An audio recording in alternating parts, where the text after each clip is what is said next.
In order to unlock all the benefits of memberplanet, admins first need to upload their member database. Once their member data is uploaded, you'll be able to more easily manage, communicate, and grow your group. You can choose to upload new members or new contacts to your group.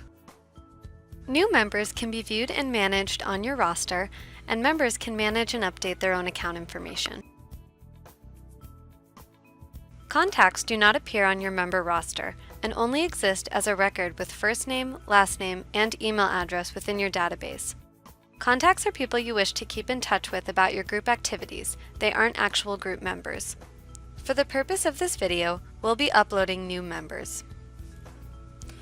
Before uploading your member information, make sure the Excel sheet with your group's member information has been properly formatted. If the first row of your member Excel sheet is just the labels for what information is within that column, click the checkbox to ensure your data uploads accurately.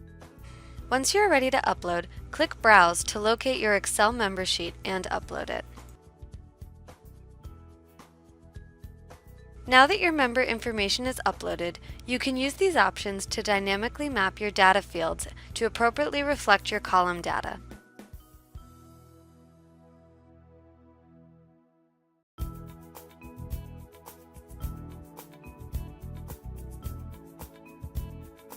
If your group has Canadian and international member addresses, you'll need to select State Name to reflect the international address.